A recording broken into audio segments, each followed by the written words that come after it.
And he is a contributor at OU Insider. He is the host of Center Sundays Live and Oklahoma Centers Live, and co-host the post-game show for Oklahoma at the Voice of College Football, the one and only himself, Josh Muller.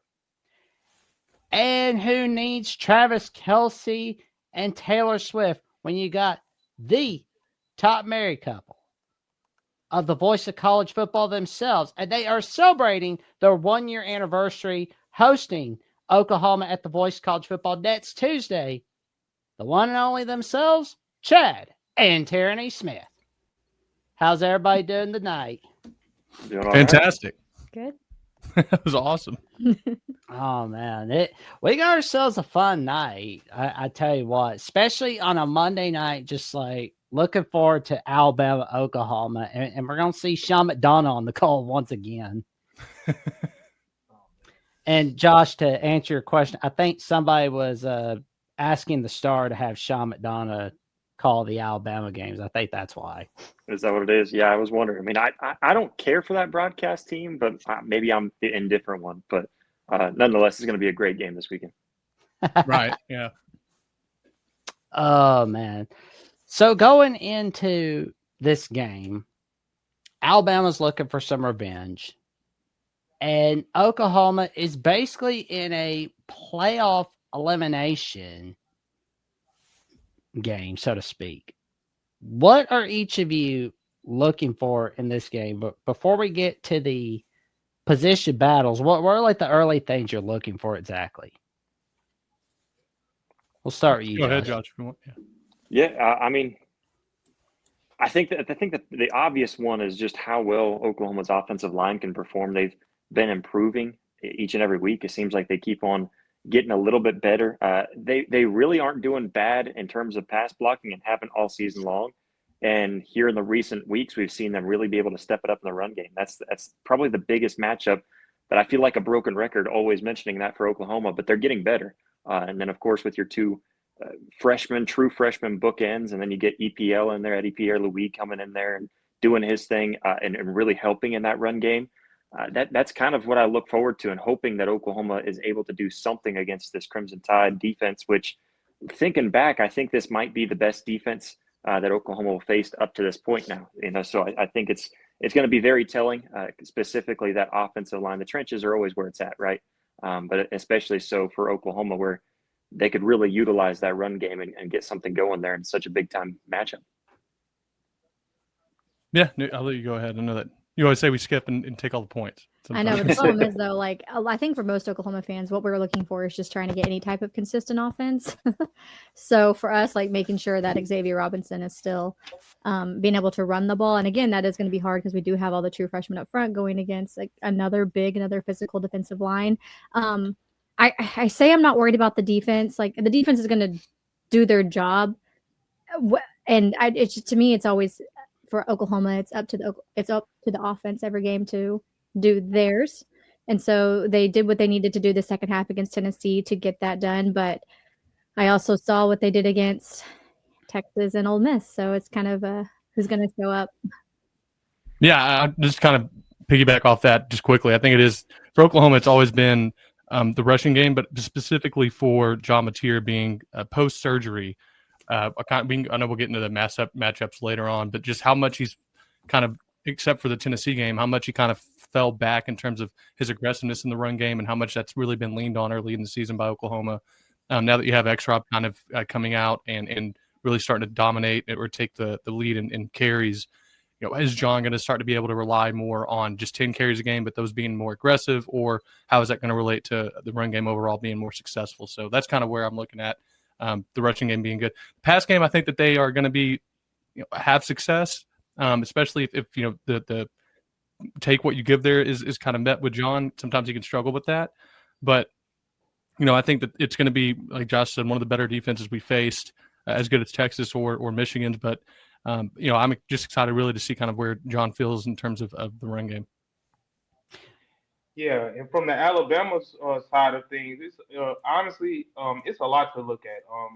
And you would be, and a lot of people would be, having their eyebrows up, saying, "What is it to look at? The team's on the 8-game winning streak." But I'll start on the offensive side of the ball. Obviously, versus LSU, they didn't have their best outing, and a lot of that's due to just up front in the run game, not being able to have a serviceable run game is really hurting this Alabama offense. And now you see it's kind of eking into the pass game.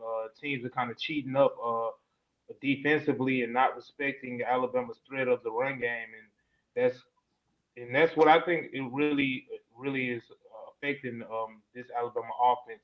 Now defensively, I'm looking just to see Kane Warmack and that group continue just to piggyback off the performances they've been able to put together over these last specifically over these last 4 games.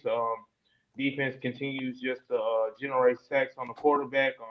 Secondary is playing high level football on the back end, but still having those small areas of concern. Sometimes the run game might their struggles in the run game might display and really rear their head. But overall, I'm looking to see Alabama continue just to be play sound defense and continue to take away the football offensively. I'm looking to see what can Ryan Grubb do from a creativity standpoint to get this run game going, because you look at Oklahoma side of things, they have a top tier defense. Literally, I saw that the defense ranked second in all of the SEC, and they specialize in stopping the run. So those two things could be a recipe for a hard Saturday evening for Alabama, just because simply Oklahoma will have the potential to make Alabama one dimensional if they cannot get that run game going. So that's definitely something I'm going to be keeping my eyes on, as is a lot of Alabama fans, a lot of Alabama faithful this weekend. Agreed. I mean, I cannot stress that more. The run game is definitely something we got to keep an eye on, and we have to stop run game, of course, but we'll definitely go more into that when we get to the keys to victory segment of the show for sure. But it's like that stop on Bishop. Well, that play that Bishop scored against us in the Alabama-Tennessee game, that has not left my head, because Yeah, that 60-yarder. Yeah, that's what I was alluding to with the Alabama run defense and them. They have the tendency to kind of give up some big explosive plays through the run game. The secondary has been intact mostly, but teams have shown the capability to run on this Alabama defense, and that's definitely something that Oklahoma has is capable of doing, just with the dual threat ability of a John Mateer and some of the weapons that they have in the backfield and on the perimeter. So that's definitely something that's on the front end of the minds of all Alabama faithful, all Alabama fans this week, for sure. Yeah, and Chad, I know that you talked about this on the Oklahoma Ole Miss postgame show with Tierney and Josh, but you talked about your frustration with the clock management in that game. But have there been, like, for those who have not seen Oklahoma this season, have there been any instances where Oklahoma has kind of just been on clock management? Because, like, me personally, Tennessee. I've always thought teams that were on clock management for this season have been the Tennessee Volunteers, but not the Oklahoma Sooners. Oklahoma is, I think it's infamous with Oklahoma fans, the clock management issues. That was really the big knock on BV, even whenever he picked up the defensive coordinator role going into the season. A lot of people were worried about, how do you handle the head coaching duties in terms of clock management? I believe in Josh or Tierney. If you have a different opinion, tell me. But I believe that and when the offense is on the field, for the most part, I think Brent Venables has really said, look, Arbuckle, it's your role. You're going to, if you want to use timeouts, this, that, and the other, I'm going to let you take control of that. Clock management's hard because, like, I have a running kind of bit that I do that, like, I'm an expert. I should just be the clock management because obviously it's easy in hindsight to say what you should have done. I mean, that's the thing. It's always, you should, like we always talked about the end of the Tennessee game when X-Rob fell. Like, that's a brilliant play. unless the next play you fumble the snap and they scoop and score it, and they fumble the snap and they get a field goal to lose the game. And then everyone would say, you got to score there. You've struggled on offense. You can't guarantee, which was my opinion at the time. But it's also like, it's smart whenever you look and then again, going to clock management, you go down short of the goal line to use a timeout. The goal would be to go down short again, so they have to use another timeout, but you just score that next play anyway. So really, you didn't even make them use their final timeout. So again, it was one of those, well, what was the goal here? And, they do twice a week. I know Oklahoma does, and I'm sure every team does. They do their football school where they just go through and they have clips of games over the weekend from NFL to college. And they just kind of game theory those situations out. They say, like, what are we going to do here? And here's why. And it's so easy in hindsight to say what you should have done. But yeah, Oklahoma's definitely had, and I'm Josh and T have examples they could bring up, but definitely been, I will just say, a little dubious of the clock management issues. And I feel like, I don't know, maybe that's ubiquitous with all college football fans. They all think the clock management could be better. I don't know. Maybe when y'all were, winning natties every year, it was different. But yeah, but I'm sure y'all found something with Saban to be. Hey, at least we weren't like LSU in 09 against Ole Miss. Now their clock management was atrocious. For those of us that don't have didactic memories, what was the LSU 09 and Ole Miss game? Oh, that was November 21st, 2009. Ole Miss won 25-23.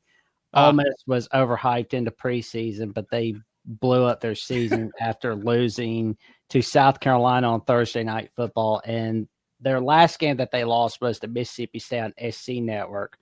For those that have like Fox 54 in Arab, Alabama. There you go. or like any other location, but it's just wild. Josh, do y'all have any specific examples or what's your thoughts on the clock management issues with Oklahoma? I think that Tennessee game was I mean, it's the freshest in my memory too, and right. Where I think it was the right move for X-Rob to go down, for Xavier Robinson to go down there on the 1 yard line. But then the very next play, like you mentioned, you ran it right into the end zone anyways, which I kind of hated for Xavier Robinson because there you took away a touchdown off of his stat sheet. But then on top of that, like you could have easily kind of done, I'm trying to think, there was an NFL game that they did a very similar thing where it almost looked like a QB sneak, but it was a purposeful fall down right at the one, like right on the line of scrimmage. Mm-hmm. You do something like that. You take a really short knee right there, burn up their last timeout. And then you kind of force this game situation to where now they have lesser timeouts and less time on the clock. And even if you don't score a touchdown there, you put your faith in the defense. Although if you were going to score anyways, I'd almost rather Xavier Robinson just take it right in the first try anyways. I think that was my issue. I was like, come on, at least you could have let X-Rob, he could have finished it.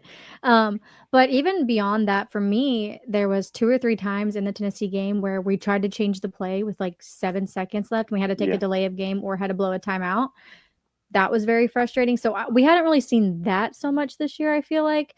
But I did not like seeing it in that type of environment. And then again, maybe it's the noise, the situation, it just got in the head, but that was really annoying to me. I'm like, what are you doing? Like, you can't do that. Or it caused us to have like other penalties in that way. But that was some of the clock management side that was different that I didn't like seeing against Tennessee.